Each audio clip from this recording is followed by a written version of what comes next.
الحمد لله رب العالمين والصلاة والسلام على قائد الغر المحجلين نبینا محمد وعلى آلہ وصحبہ اجمعین۔ محترم بھائیوں اور دینی بہنوں، السلام علیکم ورحمۃ اللہ وبرکاتہ۔ ایڈوانس کورس کے فقہ کلاس میں آپ سب کا ہم ویلکم کرتے ہیں، اور آج فقہ کلاس کا یہ 7واں کلاس ہے۔ پچھلے کلاسز میں ہم نے طہارت کے بارے میں بات کی تھی، اور آگے کے جو کلاسز ہوں گے وہ نماز کے احکام اور مسائل ان میں بیان کیے جائیں گے۔ بہت ہی اہم کلاسز ہونے والے ہیں، کاغذ اور قلم ساتھ میں رکھیں۔ ہم نوٹ بھی تیار کر رہے ہیں، وہ آپ تک پہنچائیں گے انشاءاللہ، اور نوٹ سے ایگزام کی آپ تیاری کر سکتے ہیں، اور ہم جو کچھ بھی بیان کرتے ہیں انہیں نوٹ کرتے جائیں۔ یہ کلاسز آپ کے لیے بہت اہمیت رکھنے والے ہیں۔ تو نماز کی پریبھاشا کیا ہے؟ نماز کو نماز کیوں کہتے ہیں؟ عربی زبان میں نماز کے لیے صلاۃ کا لفظ استعمال ہوتا ہے، اور صلاۃ کے معنی ہوتے ہیں دعا، اور چونکہ نماز میں جو عمل بھی کرتے ہیں وہ ایک طرح سے دعا ہی ہے، اس لیے نماز کو صلاۃ کہتے ہیں، کیونکہ نماز میں جو کام ہے وہ سب دعا سے ہی متعلق کام ہوتا ہے۔ اور شریعت میں صلاۃ کی تعریف کی جاتی ہے، یا شریعت کی پریبھاشا میں نماز کہتے ہیں التعبد للہ تعالی باقوال و افعال مخصوصۃ مفتتحۃ بالتکبیر مختتمۃ بالتسلیم، کہ کچھ خاص بول اور عمل کے ذریعہ اللہ تعالیٰ کی عبادت کرنا، کیونکہ نماز میں کچھ بول ہوتے ہیں اور کچھ کام ہوتے ہیں، تو کچھ خاص بول اور عمل کے ذریعہ اللہ تعالیٰ کی عبادت کرنا، جس کی شروعات ہوتی ہے اللہ اکبر سے، اور جو ختم ہوتی ہے سلام پھیرنے پر، تو یہ نماز ہے۔ نماز کی حکمتیں کیا ہیں؟ نماز کی پہلی حکمت ہے کہ انسان کو احساس دلایا جاتا ہے کہ اس کی اصلی پہچان یہ ہے کہ وہ اللہ کا غلام ہے، اللہ کا بندہ ہے، اللہ کا داس ہے، اور جب وہ دنیا کی مشغولیتوں میں کھونے لگتا ہے، نماز کا وقت آ کر اسے دوبارہ احساس دلاتا ہے کہ وہ اللہ کا غلام ہے، اللہ کا بندہ ہے، اللہ کا داس ہے۔ اور جب ایک انسان اللہ کا غلام خود کو بناتا ہے تو ہر طرح کی غلامی سے آزاد ہو جاتا ہے۔ وہ ایک سجدہ جسے تو گراں سمجھتا ہے، 1000 سجدوں سے دیتا ہے آدمی کو نجات۔ دوسرے نمبر پر نماز انسان کے ذہن میں یہ بات بیٹھاتی ہے کہ اللہ کے علاوہ اور کوئی حقیقی معنوں میں مدد کرنے والا نہیں۔ اگرچہ دنیا میں کچھ لوگ سہارا بنتے ہیں، لیکن حقیقت میں اللہ نے ہی ان کو اس انسان کے انڈر کیا ہوا ہوتا ہے، اس انسان کے ادھین کیا ہوا ہوتا ہے۔ تو اصل سہارا کس کا ہے؟ اصل مددگار کون ہے؟ اللہ تعالیٰ ہی ہے۔ اسی لیے جب انسان اپنی غفلت سے سہارا پر ہی بھروسہ اور ٹرسٹ کرنے لگتا ہے تو نماز آتی ہے جو اس کو یاد دلاتی ہے کہ بندے، تیرا حقیقی جو مددگار ہے وہ تمہارا رب ہے۔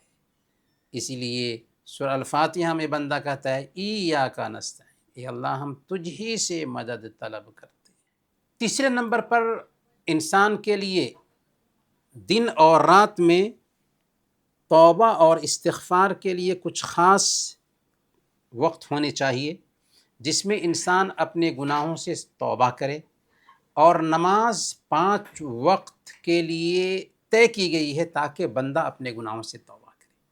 اسی لیے صحیح بخاری اور صحیح مسلم کی حدیث ہے، اللہ کے نبی صلی اللہ علیہ وسلم نے فرمایا کہ تمہاری کیا رائے ہے کہ اگر تمہارے دروازے پر ایک نہر ہو جس میں تم 5 مرتبہ غسل کرتے ہو تو کیا تمہارے بدن پر میل کچیل باقی رہے گا؟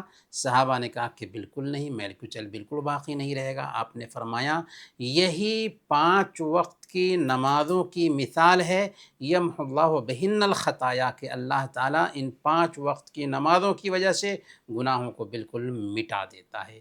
تو گویا کہ نماز جب ہم پڑھتے ہیں تو ہمارے گناہ سب کے سب مٹ جاتے ہیں۔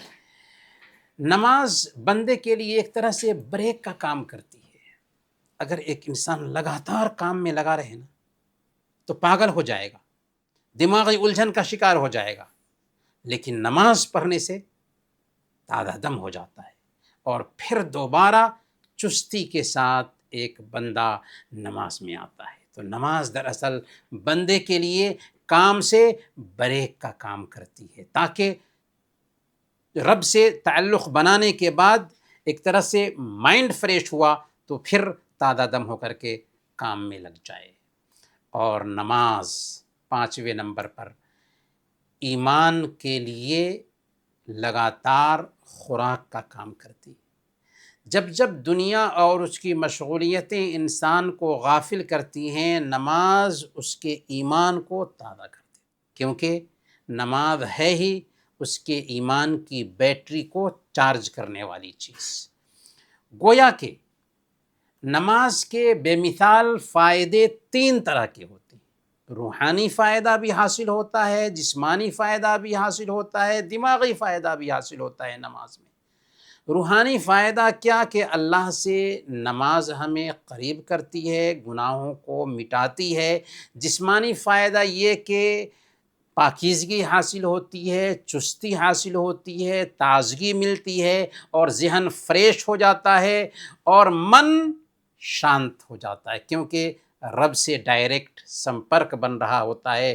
اور دماغی فائدہ یہ کہ دنیا کے ٹینشن اور غفلت کو نماز دور کرتی ہے اور دماغ کو سکون دیتی ہے۔ سوال یہ ہے کہ نماز کی شروعات کب سے ہوئی؟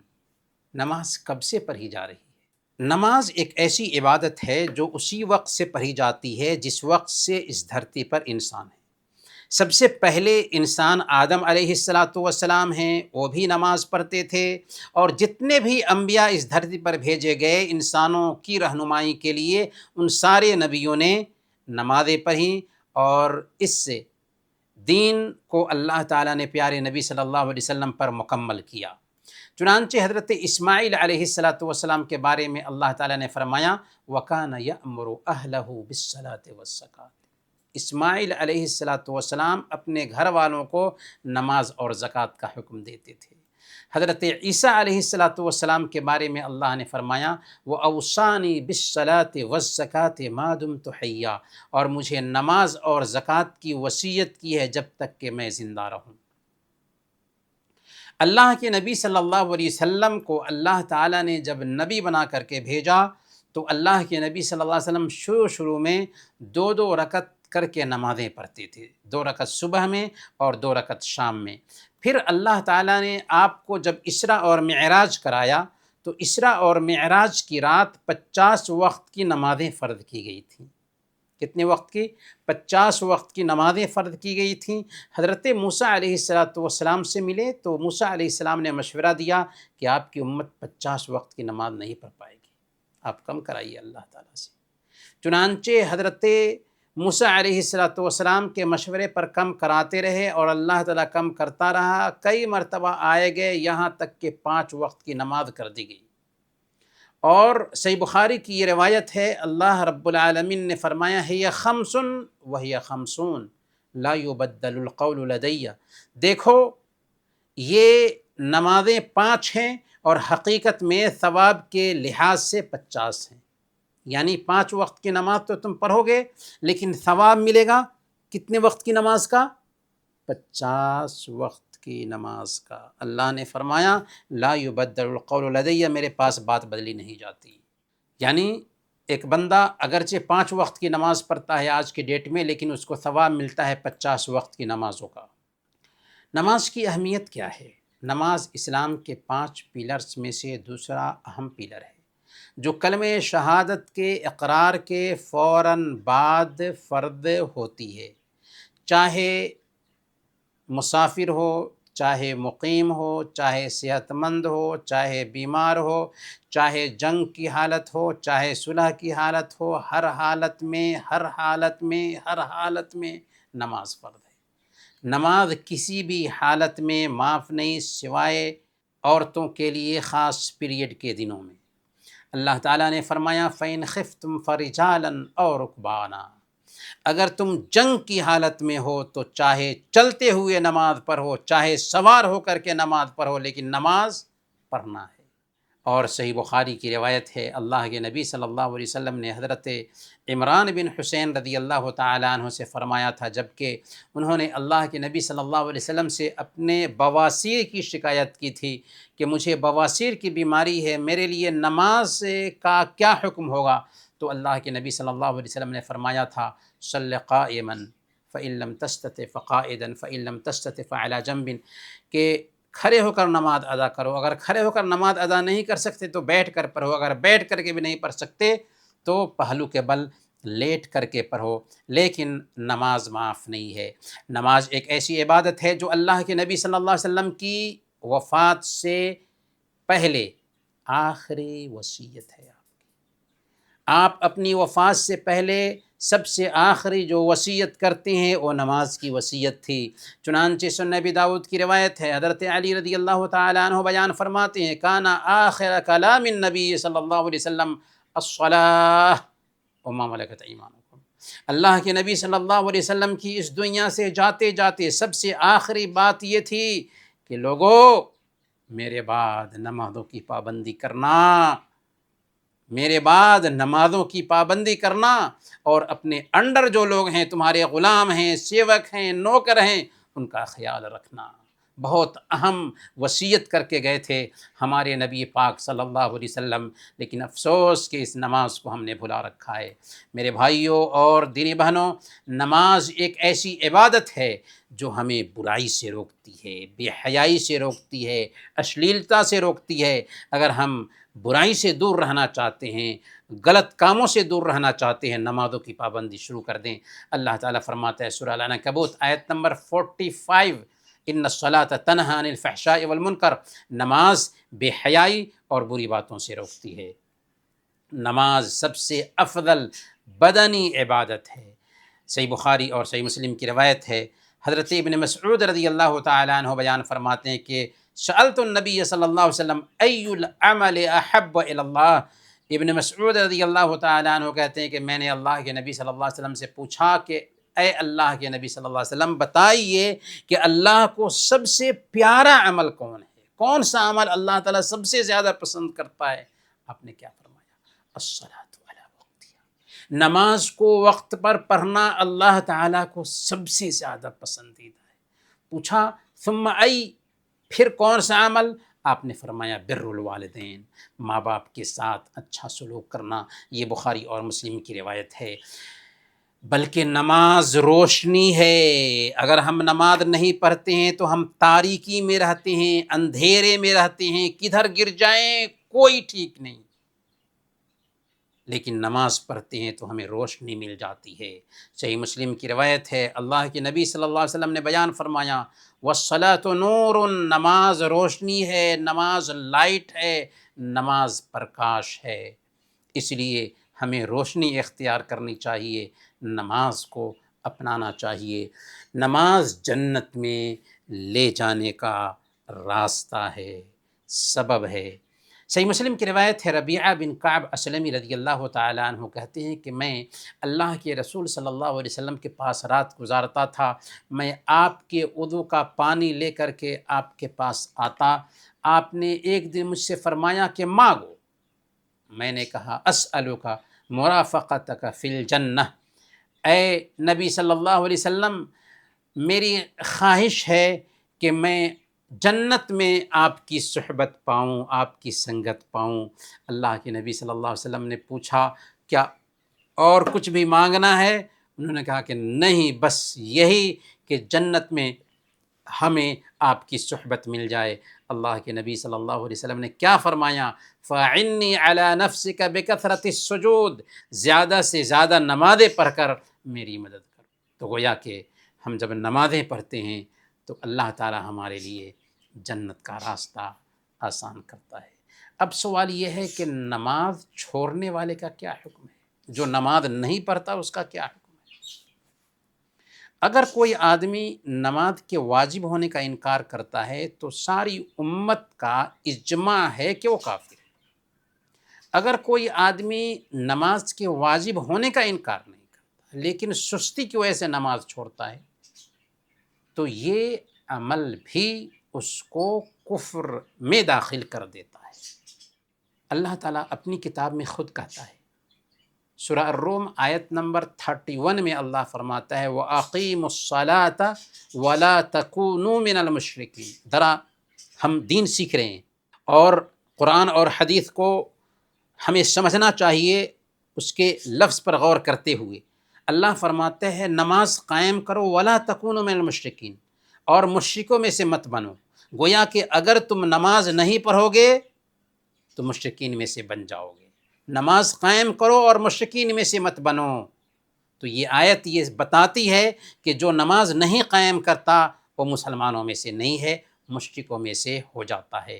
اور سنن ترمذی کی روایت ہے، اللہ کے نبی صلی اللہ علیہ وسلم نے بیان فرمایا ان العہد الذی بیننا وبینہم الصلاۃ فمن ترکہ فقد کفر۔ ہمارے اور ان کے بیچ جو ایگریمنٹ ہے وہ نماز کا ایگریمنٹ ہے، جس نے نماز چھوڑ دیا وہ کفر کیا، فقد کفر، اس نے کفر کیا۔ گویا کہ نماز چھوڑنا کفر ہے، اسلام سے خود کو نکال لینا ہے۔ اور صحیح مسلم کی روایت ہے، اللہ کے نبی صلی اللہ علیہ وسلم نے بیان فرمایا ان بین الرجل وبین الشرک والکفر ترک الصلاۃ۔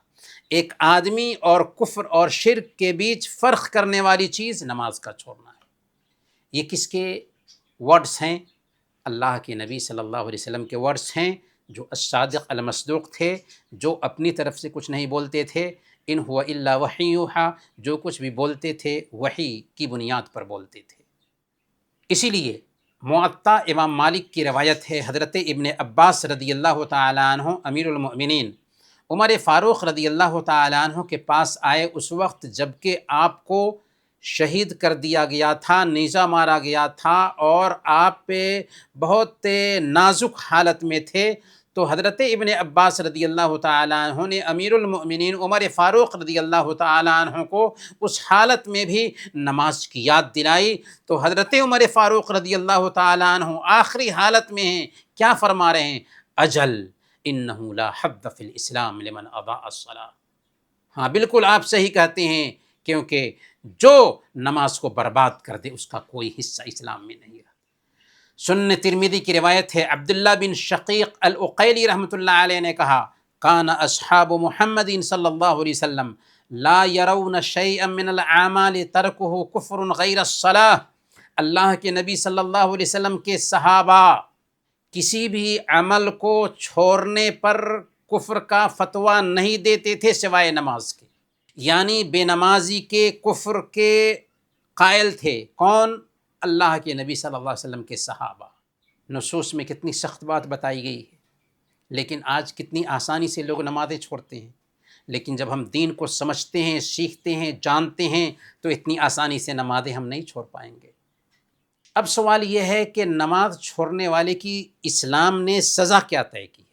تو جمہور اہل علم، مالکیہ، شافعیہ اور حنابلہ، تینوں مسلک کے ائمہ اس بات پر متفق ہیں کہ بے نمازی کو قتل کر دیا جائے گا۔ اللہ اکبر!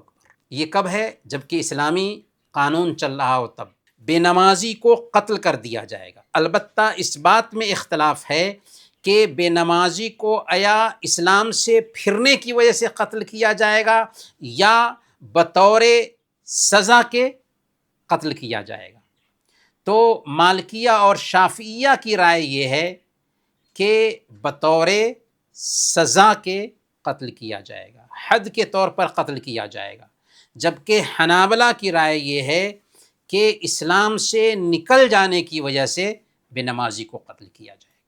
لیکن تین ائمہ میں سے امام ابو حنیفہ رحمۃ اللہ علیہ کی رائے یہ ہے کہ بے نمازی کو قتل نہیں کیا جائے گا، بس اس کو آزاد نہیں چھوڑا جائے گا، بلکہ اس کو جیل میں بند کر دیا جائے گا، جب تک کہ نماز پڑھنا شروع نہیں کرتا تب تک کہ اس کو جیل ہی میں بند رکھا جائے گا۔ یہ کن کی رائے ہے؟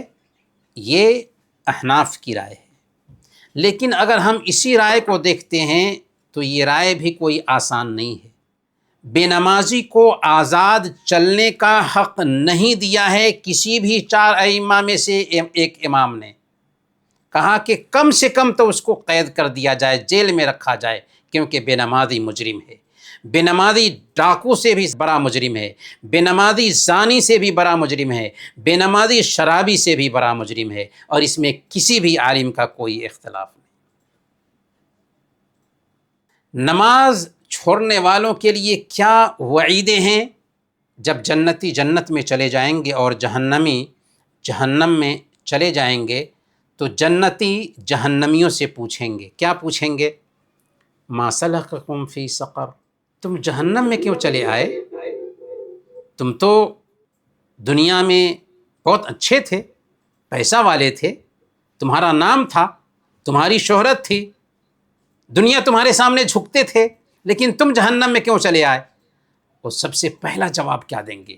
لم نک من المصلین، ہم نماز نہیں پڑھتے تھے۔ گویا کہ جہنمیوں کا سب سے پہلا جواب ہوگا کہ ہم نماز نہیں پڑھتے تھے۔ یہ سورہ المدثر آیت نمبر 42 سے 43 تک کی آیات میں یہ میسیج آیا ہے۔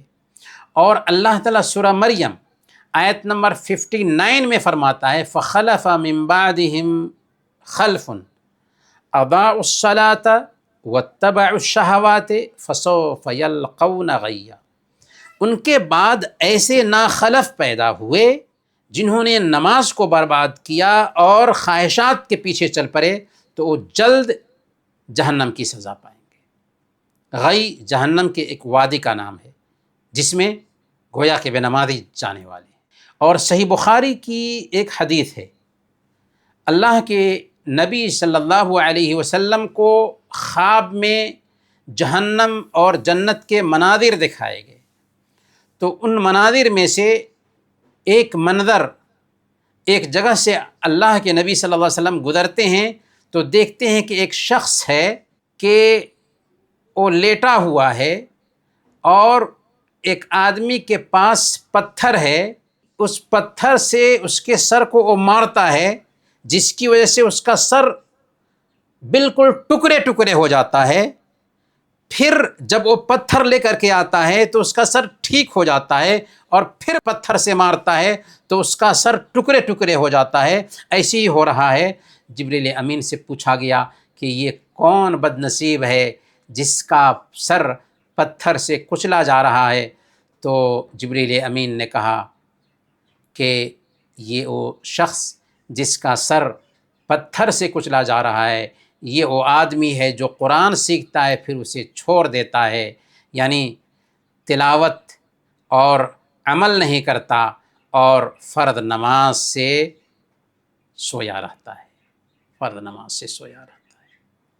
تو اس سے بھی ہمیں اندازہ لگانا چاہیے کہ بے نمازی کی کتنی سخت سزا ہے، دنیا میں بھی آخرت میں بھی۔ کیوں؟ اس لیے کہ نماز ہی ایک مسلمان کی پہچان ہے۔ نماز پیارے نبی صلی اللہ علیہ وسلم کی آخری وصیت ہے، نماز ہمارے نبی کی آنکھوں کی ٹھنڈک تھی، نماز نہیں تو کچھ بھی نہیں۔ اس لیے آئیے ہم نماز کو اپنی زندگی بنائیں۔ سب کچھ پامال ہو جائے لیکن نماز پامال نہیں ہونی چاہیے، سب کچھ چھوٹ جائے لیکن نماز نہیں چھوٹنی چاہیے۔ وعدہ کریں ہمارے بھائیوں، ہمارے بچوں، ہماری بہنوں کہ سب کچھ پامال کر لیں گے لیکن نماز کو پامال نہیں ہونے دیں گے، کیونکہ اگر نماز نہیں ہے تو کچھ بھی ہمارے پاس اسلام کی پہچان نہیں ہے۔ نماز اپنے وقت پر فرض ہے۔ 5 وقت کی نمازوں کے اوقات اللہ تعالیٰ نے طے کیا ہے۔ اللہ تعالیٰ فرماتا ہے سورہ النساء آیت نمبر 103، ان الصلاۃ کانت علی المؤمنین کتابا موقوتا، نماز مومنوں پر وقت کی پابندی کے ساتھ فرض ہے۔ چنانچہ فجر کی نماز کا وقت کیا ہے؟ صبح صادق سے شروع ہوتا ہے وقت، یعنی جب فجر کی صبح صادق ہو جائے تو اس سے فجر کی نماز کا وقت ہو جاتا ہے اور سورج نکلنے تک یہ وقت رہتا ہے۔ اللہ کے نبی صلی اللہ علیہ وسلم نے بیان فرمایا، صحیح مسلم کی یہ روایت ہے، وَوَقْتُ صَلَاةِ الصُّبْحِ مِن طُلُوعِ الْفَجْرِ مَا لَمْ تَطْلُعِ الشَّمْسُ، کہ فجر طلوع ہونے سے لے کر سورج نکلنے تک فجر کا وقت رہتا ہے۔ البتہ افضل وقت کون ہے؟ فجر کا افضل وقت کون سا ہے؟ صحیح بخاری کی روایت ہے، حضرت عائشہ صدیقہ رضی اللہ تعالی عنہ بیان فرماتی ہیں کہ مومن عورتیں اپنی چادروں میں لپٹی ہوئی اللہ کے نبی صلی اللہ علیہ وسلم کے ساتھ فجر کی نماز میں شریک ہوتی تھیں، پھر جب وہ نماز پوری کر کے اپنے گھروں کو واپس جاتی تھیں، لا یعرفہن احد من الغلس، صبح کے اندھیرے کی وجہ سے کوئی ان کو پہچان نہیں پاتا تھا۔ تو اس صحیح بخاری اور صحیح مسلم کی حدیث سے پتہ یہ چلا کہ فجر کی نماز اندھیرے میں پڑھی جانی چاہیے، بالکل صبح کر کے فجر کی نماز پڑھنا بہتر نہیں ہے۔ البتہ سورج نکلنے سے پہلے فجر کی نماز کا وقت ہے۔ ظہر کی نماز کا وقت کیا ہے؟ سورج ڈھلنے سے، جب سورج بالکل سر کے سامنے ہو، ہلکا سا ڈھلے تو ظہر کی نماز کا وقت ہو جاتا ہے، اور زوال کے سایہ کے علاوہ ہر چیز کا سایہ اس کے برابر ہونے تک رہتا ہے۔ کیا مطلب؟ ایک ہوتا ہے جس وقت سورج ڈھلا تھا اس وقت کوئی نہ کوئی سایہ ہوتا ہے سورج کا، اس سایہ کو دیکھیں، اور پھر اس سایہ کے بعد اگر 2 میٹر سایہ تھا، اس سایہ کے بعد کسی بھی چیز کا سایہ اس کے برابر میں ہو جائے تو گویا کہ ظہر کا وقت ختم ہو چکا ہے۔ تو سورج ڈھلتے وقت جو اصلی سایہ تھا، اس اصلی سایہ کے علاوہ کسی بھی چیز کا سایہ اگر اس کے برابر میں ہو جائے تو ظہر کا وقت ختم ہو جاتا ہے۔ عصر کا وقت کب شروع ہوتا ہے؟ عصر کا وقت شروع ہوتا ہے ہر چیز کا سایہ اصلی سایہ کے علاوہ اس کے برابر ہونے سے عصر کا وقت شروع ہو جاتا ہے، کہ ہر چیز کا سایہ سورج ڈھلنے کے بعد جو اصلی سایہ ہے، اس اصلی سایہ کے علاوہ جو سایہ ہے ہر چیز کا اس کے برابر میں ہو جائے تو عصر کا وقت شروع ہو چکا ہے۔ اور کب تک عصر کا وقت رہتا ہے؟ جب تک کہ سورج ڈوب نہ جائے۔ اصلی سایہ کو ذرا ہمیں سمجھنا ہے۔ مثال کے طور پر یہ دیکھیں، یہاں سے یہاں تک سورج ڈھلتے وقت سایہ بن رہا تھا، یہاں سے یہاں تک، تو یہاں کے بعد کسی چیز کو، لکڑی کو کھڑی کرتے ہیں تو لکڑی کے برابر میں اگر اصلی سایہ جو ہے اس سایہ کے بعد اگر لکڑی کے برابر میں سایہ بن جا رہا ہے تو لکڑی کے برابر میں جو سایہ بنے گا نا، وہی دراصل عصر کی نماز کے وقت کی شروعات ہے۔ اصلی سایہ کو چھوڑ کر کے جو سورج ڈھلتے وقت تھا، اس کے بعد کا جو سایہ ہے، کسی بھی چیز کے سایہ کے برابر میں ہو جائے تو عصر کی نماز کا وقت شروع ہو چکا ہے۔ اور عصر کی نماز کا وقت کب تک رہتا ہے؟ سورج ڈوبتے تک رہتا ہے۔ سورج ڈوب گیا تو عصر کی نماز کا وقت ختم ہو گیا۔ مغرب کی نماز کا وقت کب شروع ہوتا ہے؟ سورج ڈوبنے سے مغرب کی نماز کا وقت شروع ہو جاتا ہے، اور شفق یعنی لالی جو ہوتی ہے آسمان میں، اس لالی کے ڈوبنے تک مغرب کی نماز کا وقت رہتا ہے۔ اور یہ لالی موسم کے اعتبار سے 1 گھنٹہ، پون گھنٹہ، 40-45 منٹ میں یہ لالی ڈوب جاتی ہے۔ تو اسی لیے مغرب کی نماز میں تاخیر نہیں کرنی چاہیے، زیادہ تاخیر۔ عشاء کی نماز کا وقت کب تک رہتا ہے؟ عشاء کی نماز کا وقت شفق کے اس لالی کے ڈوبنے سے عشاء کی نماز کا وقت شروع ہوتا ہے، اور کب تک یہ وقت رہتا ہے؟ آدھی رات تک یہ وقت رہتا ہے، یہ اختیاری وقت ہے۔ یعنی آدھی رات تک اگر کوئی آدمی نماز پڑھتا ہے تو اس کے وقت میں اس نے نماز پڑھی، لیکن اگر آدھی رات کے بعد نماز پڑھتا ہے تو اس کی نماز تو عشاء کی ہو جائے گی، لیکن اس کو گناہ بھی ہوگا کیونکہ بے وقت کیا اس نے۔ اسی لیے اضطراری وقت جو ہے عشاء کی نماز کا، وہ فجر کے وقت سے پہلے پہلے تک ہے، لیکن اختیاری وقت ہے آدھی رات تک۔ آدھی رات کا مطلب کیا ہوا؟ اگر سورج ڈوبتا ہے 5 بجے تو آدھی رات ہو جائے گا 11 بجے، اگر سورج ڈوبتا ہے 6 بجے تو آدھی رات ہو جائے گا 12 بجے، اگر سورج ڈوبتا ہے 7 بجے تو آدھی رات ہوگی کب؟ 1 بجے۔ تو آدھی رات کو ہمیں سمجھنا چاہیے سورج نکلنے اور سورج ڈوبنے کے بیچ کا جو گیپ ہے، اس گیپ کے حساب سے آدھی رات کی تعین ہوگی۔ اللہ کے نبی صلی اللہ علیہ وسلم نے ایک ہی حدیث میں نمازوں کے اوقات کو بیان کر دیا ہے۔ صحیح مسلم کی یہ حدیث ہے، حضرت عبداللہ بن عمر بن عاص رضی اللہ تعالی عنہ بیان فرماتے ہیں، وقت الظہر اذا زالت الشمس، ظہر کا وقت اس وقت شروع ہوتا ہے جب کہ سورج ڈھل جائے، وکان ظل الرجل کطولہ، اور آدمی کا سایہ اس کے برابر میں ہو، سایہ اصلی کے علاوہ آدمی کا سایہ اس کے برابر میں ہو، تو ظہر کا وقت جو ہے نا وہ ختم ہوتا ہے۔ ما لم یحضر العصر، یعنی جب آدمی کا سایہ اس کے برابر میں ہو جائے اصلی سایہ کے علاوہ، تو عصر کا وقت شروع ہو جائے گا۔ وقت العصر ما لم تصفر الشمس، اور عصر کا وقت اس وقت تک رہتا ہے جب تک کہ سورج میں زردی نہ آ جائے۔ جب سورج ڈوب جائے گا، اس کے اندر زردی آئے گی، تو عصر کی نماز کا وقت ختم ہو جائے گا۔ وقت صلاۃ المغرب ما لم یغب الشفق، اور مغرب کی نماز کا وقت شروع ہوتا ہے سورج ڈوبنے سے اور رہتا ہے لالی کے شفق کے ڈوبنے تک کے۔ وقت صلاۃ العشاء الی نصف اللیل الاوسط، اور عشاء کی نماز کا وقت آدھی رات تک رہتا ہے۔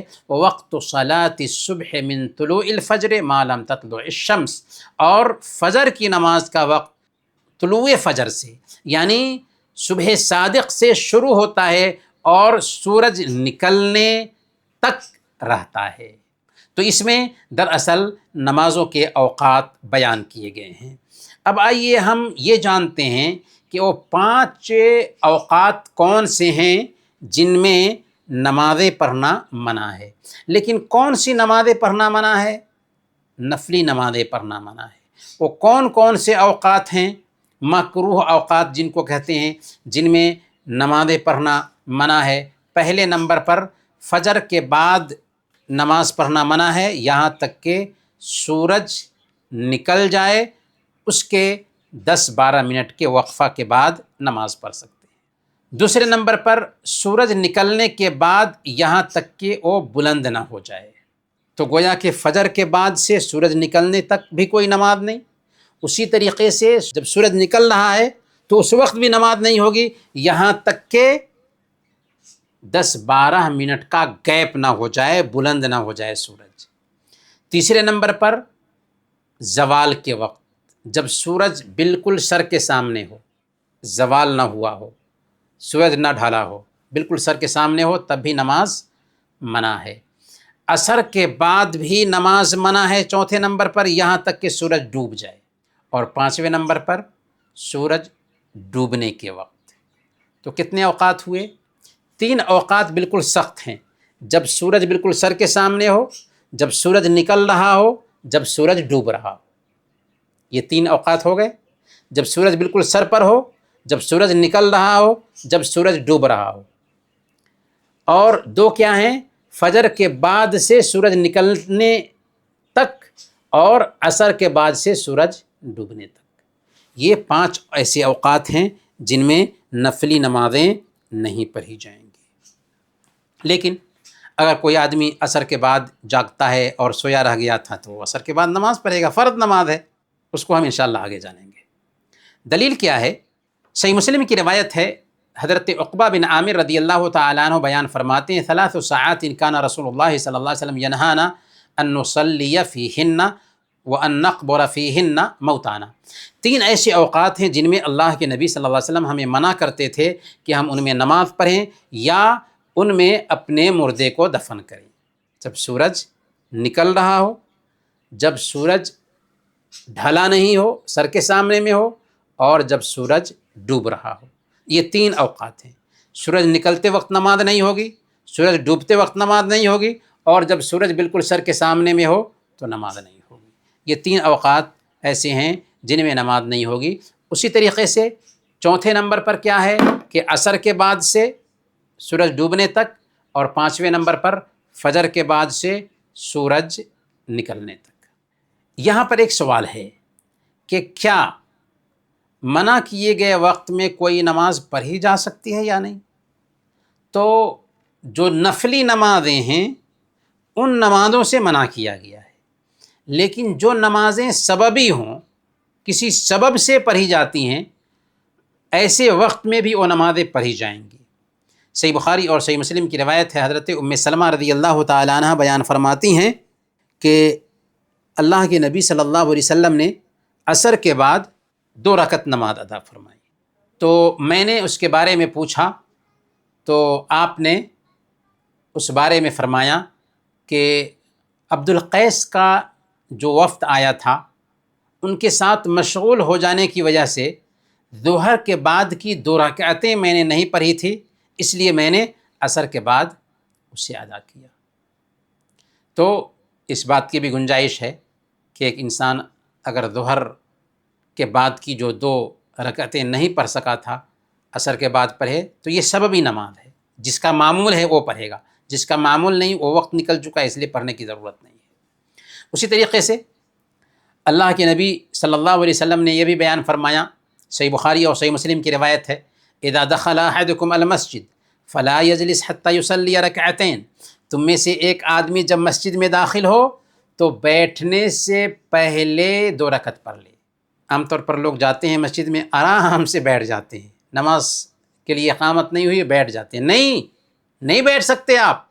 اللہ کے نبی صلی اللہ علیہ وسلم کی حدیث ہے، ہمیں کورس کرنے کا یہی فائدہ ہوتا ہے کہ ہمیں پتہ چلتا ہے کہ دین کیا ہے اور روایت کیا ہے۔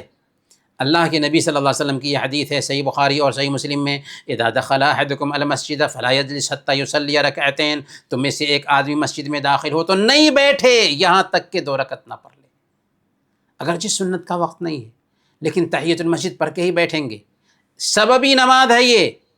اگرچہ عصر کے بعد ہم گئے ہیں پھر بھی پڑھ کے بیٹھیں گے، اگرچہ فجر کے بعد ہم مسجد میں گئے ہیں پھر بھی پڑھ کے بیٹھیں گے، کیونکہ یہ سببی نماز ہے۔ ایک اور مسئلہ ہے، جب فرض نماز کی اقامت ہو جائے تو سنتیں نہیں پڑھی جائیں گی۔ صحیح مسلم کی روایت ہے، اللہ کے نبی صلی اللہ علیہ وسلم نے بیان فرمایا، اذا اقیمت الصلاۃ فلا صلاۃ الا المکتوبہ، جب اقامت کہہ دی جائے فرض نماز کی تو کوئی نماز نہیں پڑھی جائے گی سوائے فرض نماز کے۔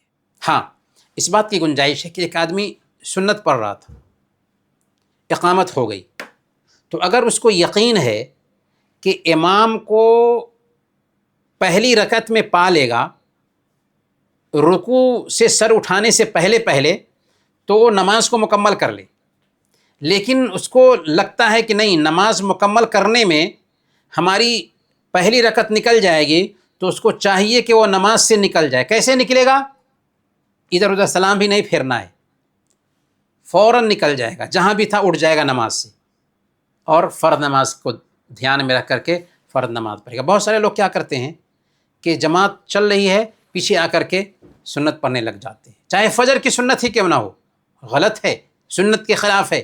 اللہ کے نبی صلی اللہ علیہ وسلم کی حدیث آپ نے سن لیا، صحیح مسلم کی روایت ہے، اذا اقیمت الصلاۃ فلا صلاۃ الا المکتوبہ، جب اقامت کہہ دی جائے تو فرض نماز کے علاوہ کوئی نماز نہیں ہوتی۔ نماز کس پر فرض ہے، کن کن لوگوں پر نماز فرض ہوتی ہے؟ تو 5 طرح کے لوگ ہیں جن پر نماز فرض ہے۔ پہلے نمبر پر اسلام، مسلمان مرد اور عورت پر ہی نماز فرض ہے۔ دوسرے نمبر پر بلوغت، بالغ پر ہی نماز فرض ہے۔ تیسرے نمبر پر عقل رکھنے والے انسان پر ہی نماز فرض ہے۔ چوتھے نمبر پر ناپاک انسان پر نماز فرض نہیں، مطلب جیسے عورتیں اگر پیریڈ کے دنوں میں ہوں تو ان پہ نماز فرض نہیں ہے۔ تو پاکی ہونی چاہیے نماز کے فرض ہونے کے لیے، عورتوں کے لیے خاص طور پر یہ حکم ہے۔ کافر اگر غیر مسلم ہے تو اس کے اوپر نماز فرض نہیں ہے، حالانکہ نماز کی اس سے مانگ ہے۔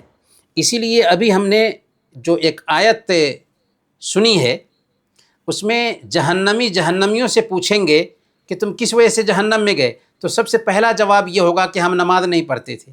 ایک غیر مسلم بھی بولے گا کہ میں نماز نہیں پڑھتا تھا اس لیے جہنم میں آیا۔ تو نماز تو اس کے اوپر فرض ہے، لیکن جب تک کہ وہ کلمہ لا الہ الا اللہ کی گواہی نہ دے تب تک کہ نماز کی اس سے مانگ نہیں۔ اسی طریقے سے مجنون کے اوپر بھی نماز فرض نہیں ہے، بچوں پر بھی نماز نہیں فرض ہے کیونکہ وہ مکلف ابھی نہیں ہوا ہے۔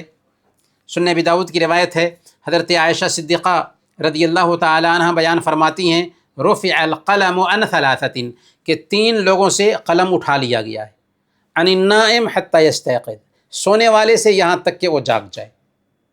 اگر ایک انسان سویا ہوا ہے تو اس سے نماز کی مانگ نہیں ہے جب تک کہ وہ جاگ نہ جائے، لیکن جان بوجھ کر کے سونا الگ ہے۔ اگر کوئی آدمی الارم لگا کر کے سوتا ہے کہ 7 بجے جاگے گا تو وہ مجرم ہے، اللہ کے پاس مجرم ہے۔ ہاں اگر آنکھ لگ گئی اور سویا رہ گیا تب کوئی بات نہیں، تو وہی سویا ہوا ہے اور جاگ نہیں سکا ہے تو کوئی حرج کی بات نہیں، جب جاگے گا تب نماز پڑھنا اس کے لیے ضروری ہو جائے گا۔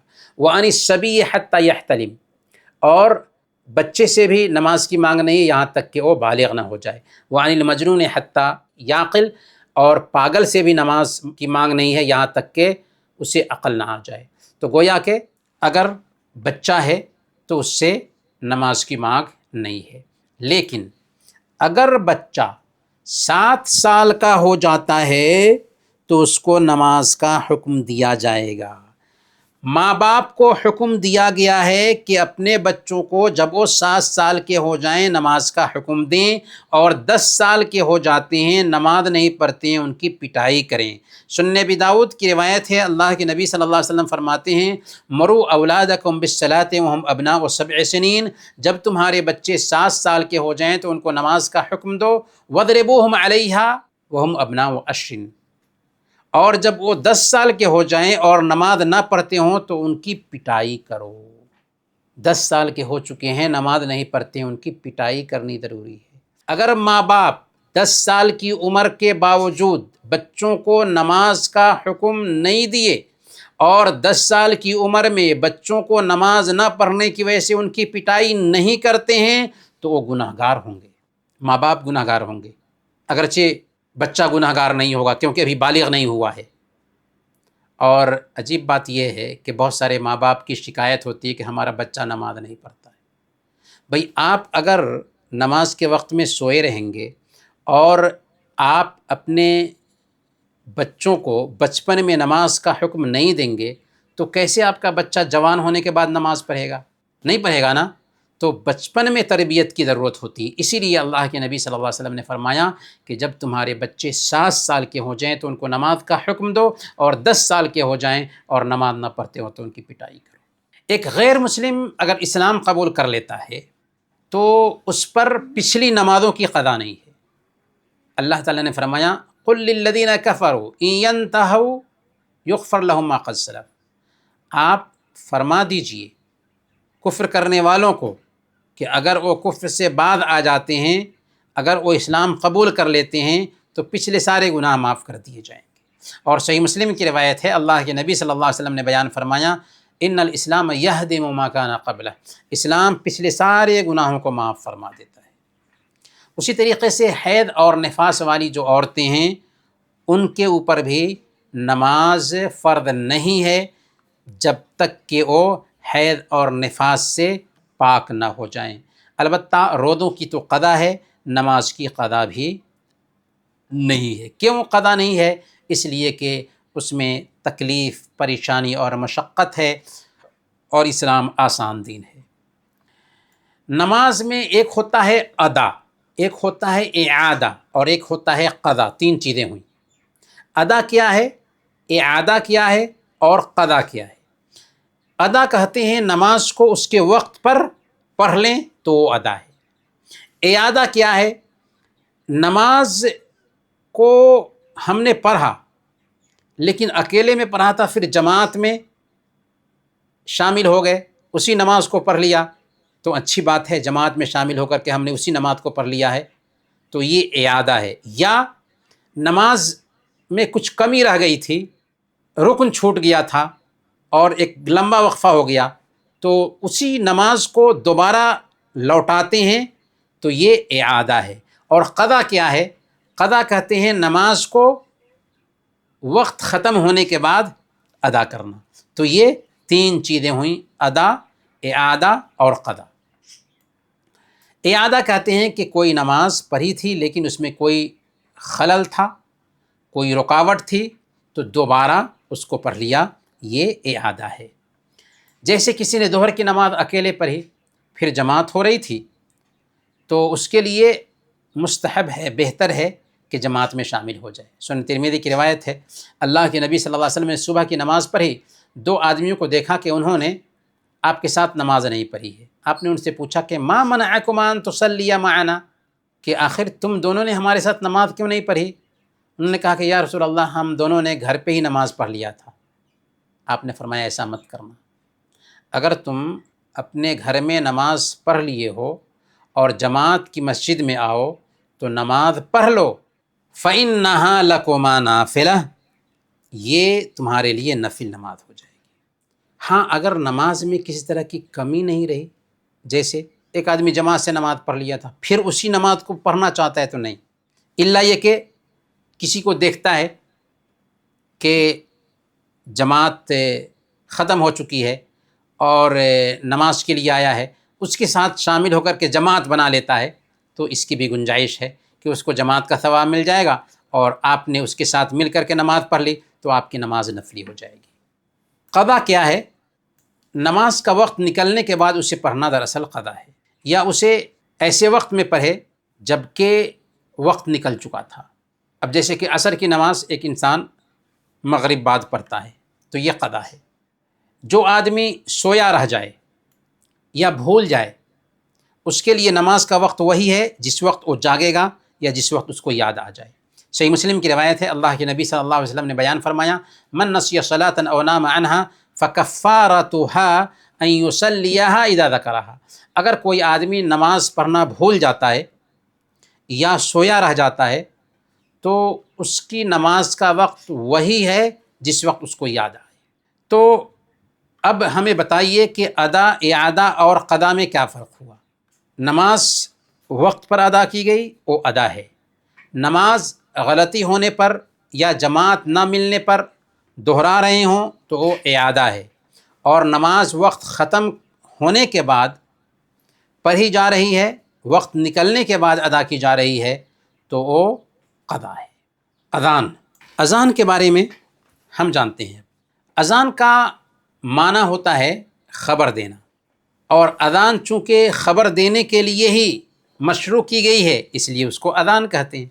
شریعت کی اصطلاح میں اذان کی تعریف ہے التعبد للہ بذکر مخصوص بعد دخول وقت الصلاۃ للاعلام بها، کہ نماز کا وقت داخل ہونے کے بعد نماز کی خبر دینے کے لیے ایک مخصوص ذکر کے ذریعہ اللہ تعالیٰ کی عبادت کرنا. تو چونکہ نماز کا وقت ہونے کے بعد نماز کی خبر دینے کے لیے مخصوص طریقے سے اللہ کا ذکر کیا جاتا ہے، اسی لیے اس کو اذان کہتے ہیں. اذان کا حکم کیا ہے؟ جماعت کی نماز میں اذان اور اقامت ضروری ہے. اگر لوگ جان بوجھ کر کے اذان نہیں دیتے ہیں تو ان کی نماز تو ہو جائے گی لیکن وہ گناہگار ہوں گے. اذان کے ذریعہ اسلامی شعائر کا اظہار ہوتا ہے، اسی لیے نماز دینا ضروری ہے، واجب ہے. اذان کی اہمیت کیا ہے؟ بہت سے لوگ اذان دینے سے کتراتے ہیں اور اس کو عیب سمجھتے ہیں، حالانکہ اسلام میں بہت بڑے سمان کی بات ہے، شرف کی بات ہے اذان دینا. اللہ کے نبی صلی اللہ علیہ وسلم فرماتے ہیں، صحیح بخاری کی روایت ہے، فَإِنَّهُ لَا يَسْمَعُ مَدَى صَوْتِ الْمُؤَذِّنِ جِنٌّ وَلَا إِنسٌ وَلَا شَيْءٌ إِلَّا شَهِدَ لَهُ يَوْمَ الْقِيَامَةِ۔ جنات اور انسانوں میں سے تمام چیزیں جو بھی مؤذن کی آواز سنتی ہیں، قیامت کے دن اس پر اس کے لیے گواہی دیں گی۔ جنات اور انسان میں سے جو بھی مؤذن کے کلمات سنتے ہیں، کل قیامت کے دن اس کے لیے گواہی دیں گے۔ تو یہ کتنے بڑے شرف کی بات ہے مؤذن کے لیے۔ تو اسی لیے اذان دینا اچھی چیز ہے۔ اگر ہمیں اذان دینے کا موقع ملتا ہے تو ہمیں اس کو شرف سمجھنا چاہیے اپنے لیے۔ صحیح مسلم کی روایت ہے، اللہ کے نبی صلی اللہ علیہ وسلم نے بیان فرمایا، المؤذنون اطول الناس اعناقا یوم القیامہ، مؤذنوں کی گردنیں قیامت کے دن سب سے زیادہ لمبی ہوں گی، عیب کی بنیاد پر نہیں بلکہ خوبی کی بنیاد پر۔ مؤذن چونکہ اللہ کی پکار لگاتے تھے اس لیے ان کی گردن سب سے زیادہ لمبی ہوں گی۔ تو یہ بہت بڑے شرف کی بات ہے مؤذن کے لیے۔ اور صحیح بخاری کی روایت ہے، اللہ کے نبی صلی اللہ علیہ وسلم نے بیان فرمایا، لو يعلم الناس ما في النداء والصف الاول ثم لم يجدوا الا ان يستهموا عليه لاستهموا عليه، کہ اگر لوگوں کو اذان کی کیا اہمیت ہے اور پہلی صف میں آنے کا کیا اجر و ثواب ہے یہ پتہ چل جاتا نا، اگر اس کو پانے کے لیے ان کو قرآن ڈالنا پڑتا تو قرآن ڈال کر کے پہلی صف میں جانے کی کوشش کرتے، اذان دینے کی کوشش کرتے۔ اگر پتہ چل جاتا کہ اذان دینے کی کیا اہمیت ہے اور پہلی صف میں رہنے کی کیا اہمیت ہے اور قرآن ڈالنے کی نوبت آتی تو قرآن ڈال کر کے اپنا نام لینے کی کوشش کرتے۔ تو بہت بڑی بات ہے اذان میں۔ بلکہ اذان جب ہم دیتے ہیں نا تو اذان کو سن کر شیطان بھاگتا ہے۔ صحیح بخاری اور صحیح مسلم کی روایت ہے، اللہ کے نبی صلی اللہ علیہ وسلم نے بیان فرمایا، اذا نودی للصلاة ادبر الشیطان وله ضرات، کہ جب نماز کے لیے اذان دی جاتی ہے تو شیطان پیٹ پھیر کر بھاگتا ہے ہوا چھوڑتے ہوئے، وله ضرات، وہ ہوا چھوڑتے ہوئے بھاگتا ہے جلدی میں، کیونکہ برداشت نہیں ہوتا شیطان کو اذان، حتی لا یسمع التعظیم، تاکہ اذان کی آواز وہ سن نہ سکے۔ تو اگر کوئی آدمی اذان دیتا ہے تو اس کے لیے کتنے بڑے شرف اور فخر کی بات ہے۔ اسی لیے یہاں پر ایک سوال پیدا ہوتا ہے، اذان دینا افضل ہے یا امامت کرنا افضل ہے؟ تو علماء کے راجح قول کے مطابق اذان دینا افضل ہے امامت سے۔ یہی رائے شیخ الاسلام ابن تیمیہ اور ابن عثیمین وغیرہم اور بڑے علماء کی ہے۔ کیوں اذان دینا افضل ہے امامت سے؟ کیونکہ اذان کی فضیلت میں احادیث بہت زیادہ آئی ہیں جو ابھی ہم نے سنی ہیں۔ اب یہاں پر ایک سوال پیدا ہوتا ہے کہ اگر اذان دینا بہتر ہے تو نبی صلی اللہ علیہ وسلم نے اذان کیوں نہیں دیا؟ آپ نے امامت فرمائی، اذان نہیں دیا۔ تو رہی بات اللہ کے نبی صلی اللہ علیہ وسلم کی کہ آپ نے اذان نہیں دیا، تو اس کی حکمت یہ ہے کہ آپ اس سے زیادہ اہم کاموں میں مشغول رہتے تھے، جیسے لوگوں کے معاملات کو دیکھنا، لوگوں کو اسلام کی دعوت دینا، مجاہدین تیار کرنا۔ ویسے ہی خلفائے راشدین نے بھی امامت کرائی، عمر فاروق رضی اللہ تعالی عنہ نے بھی امامت کرایا اور خلفائے راشدین نے امامت کرائی، لیکن عمر فاروق رضی اللہ تعالی عنہ کہا کرتے تھے کہ اگر میں خلافت کے کاموں کے ساتھ اذان دے پاتا تو میں اذان دیتا۔ سبحان اللہ، امیر المؤمنین ہیں، کہتے ہیں کہ اگر میں خلافت کے کاموں کے ساتھ اذان دے پاتا تو میں اذان دیتا۔ تو اس کا مطلب یہ ہوا کہ امامت کا مرتبہ بھی کم نہیں ہے کہ اللہ کے نبی صلی اللہ علیہ وسلم نے امامت کرائی ہے، خلفائے راشدین نے امامت کرائی ہے، تو امامت کی شان بھی نرالی ہے۔ البتہ یہ کہا جائے گا کہ خلیفہ یا امام اعظم کے لیے اذان سے بہتر امامت ہے، جبکہ عام لوگوں کے لیے امامت سے بہتر اذان ہے۔ اور یہی بات کہی ہے شیخ الاسلام ابن تیمیہ رحمۃ اللہ علیہ نے کہ عام لوگوں کے لیے اذان افضل ہے امامت کے مقابلہ میں۔ اذان کی شروعات کب سے ہوئی؟ ہجرت کے پہلے سال جب اللہ کے نبی صلی اللہ علیہ وسلم مسجد نبوی کی تعمیر سے فارغ ہوئے اور جماعت سے نماز کا اہتمام شروع ہوا تو اب سوال پیدا ہوا کہ لوگوں کو جمع کیسے کیا جائے۔ اللہ کے نبی صلی اللہ علیہ وسلم کے ذہن میں یہ سوال آیا۔ اللہ کے نبی صلی اللہ علیہ وسلم صحابہ کے مشورے سے کوئی کام کرتے تھے، چنانچہ صحابہ کو جمع کیا اور مشورہ لیا۔ کسی نے کہا کہ ایک جھنڈا کھڑا کر دیتے ہیں نماز کے وقت میں، لوگ دیکھ کر کے سمجھ جائیں گے کہ نماز کا وقت ہو گیا ہے۔ کسی نے کہا کہ بغل بجا دیتے ہیں، آپ نے فرمایا کہ نہیں، یہ بھی صحیح نہیں ہے، یہودیوں کا طریقہ ہے۔ کسی نے کہا کہ آگ جلا دیتے ہیں، آپ نے فرمایا کہ یہ بھی صحیح نہیں ہے، یہ مجوسیوں کا طریقہ ہے۔ کسی نے کہا کہ ناقوس یعنی گھڑیال بجا دیتے ہیں، اللہ کے نبی صلی اللہ علیہ وسلم نے کہا کہ یہ بھی صحیح نہیں ہے، یہ عیسائیوں کا طریقہ ہے۔ اللہ کے نبی صلی اللہ علیہ وسلم اصل میں چاہ رہے تھے کہ مسلمانوں کی الگ ایک پہچان ہو، دوسروں کی نقالی مسلمان نہ کریں۔ اسی بیچ سنن ابی داؤد کی روایت آئی ہے جس میں تفصیل ہے کہ اسی بات پر میٹنگ ختم ہوئی۔ ایک صحابی جن کا نام تھا عبداللہ بن زید رضی اللہ تعالیٰ عنہ، ان کے ذہن میں بھی یہ بات سوار تھی۔ جب سوئے تو نیند میں ایک آدمی کا ان کے پاس سے گزر ہوا تو اس کے ہاتھ میں ناقوس دیکھا۔ کہا کہ بندے کیا تم ناقوس بیچو گے؟ اس نے کہا کہ تم اس کا کیا کرو گے؟ تو انہوں نے کہا کہ ہم اس کے ذریعے لوگوں کو نماز کے لیے بلائیں گے۔ تو اس نے کہا اصل میں یہ خواب ہے اور فرشتہ وہ بتا رہے ہیں کہ کیا میں تمہیں اس سے بہتر چیز نہ بتاؤں؟ پھر انہوں نے اذان کے کلمات بتائے، پھر اقامت کے کلمات بھی بتائے۔ جب صبح ہوئی اور اللہ کے نبی صلی اللہ علیہ وسلم کے پاس حضرت عبداللہ بن زید آئے اور اس کی خبر دی تو اللہ کے نبی صلی اللہ علیہ وسلم نے فرمایا انہا لرؤیا حق، انشاءاللہ کہ یہ سچا خواب ہے۔ پھر اللہ کے نبی صلی اللہ علیہ وسلم نے حضرت عبداللہ بن زید نے جو کلمات سنا تھا بلال رضی اللہ تعالیٰ عنہ کو سکھانے کے لیے کہا، اور بلال رضی اللہ تعالیٰ عنہ نے یہ اذان پہلی مرتبہ دی۔ حضرت عمر فاروق رضی اللہ تعالیٰ عنہ گھر پر تھے، جب وہ اذان کی آواز سنتے ہیں تو اپنی چادر گھسیٹتے ہوئے آتے ہیں اور کہتے ہیں کہ والذی بعثک بالحق یا رسول اللہ لقد رأیت مثل ما رأى، اللہ کی قسم جس نے آپ کو حق کے ساتھ نبی بنا کر کے بھیجا ہے، میں نے بھی وہی خواب دیکھا ہے جیسے خواب عبداللہ بن زید نے دیکھا۔ تو اس طریقے سے خواب کے ذریعہ جو سچا خواب تھا اذان کی شروعات ہوئی۔ اذان کے کلمات کیا ہیں، اذان کے احکام اور مسائل کیا ہیں، انشاءاللہ یہ ساری چیزیں اگلے کلاس میں جانیں گے۔